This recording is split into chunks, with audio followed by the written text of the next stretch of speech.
আজকের পর থেকে আরএসকে টিমটাকে তোমরা আর দেখবা না। হ্যাঁ গাইস, আর দেখবা না তোমাদের বেস্ট প্লেয়ারদের, আর দেখবা না তোমাদের ফেভারিট প্লেয়ারদের। বিশ্বাস করো ভাই, আমার ভাবলে কেন জানি অবাক লাগে, বাংলাদেশের এত বড় একটা টিম আরএসকে টিম, ওইটাও ভেঙে যেতে পারে। আরএসকে শুধু বাংলাদেশের বেস্ট টিম নয়, আরএসকের প্রত্যেকটা প্লেয়ার ছিল বাংলাদেশের best player. RSK Blade, RSK কুট্টুস, আরএসকে ফ্লিকার, আরএসকে নেজা, তারা যে 4টা রোলে খেলে তারা ওই 4টা রোলকে মাস্টার করে আসছে। কিন্তু দেখো বাংলাদেশি প্লেয়ার বাংলাদেশের টিমটাকে ভাই যে হারে ট্রল করে, ওইটা ভাই নেওয়ার মতো না। আচ্ছা, তোমরা যারা আরএসকে টিমটাকে ট্রল করো, তোমাদের কি যোগ্যতা আছে তোমাদের এই মুখটা ছাড়া?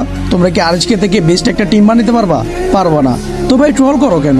ট্রল করে কি মজাটা পাও? তোমার নিজের ক্যারিয়ার ঠিক নাই, আরেকজনের ক্যারিয়ার নষ্ট করতে যাও কেন রে ভাই? তুমি একটা সময় করবা না, যখন মানুষ তোমার ক্যারিয়ার নষ্ট করে দিবে, তখন তাদের কষ্টটা বুঝতে পারবা।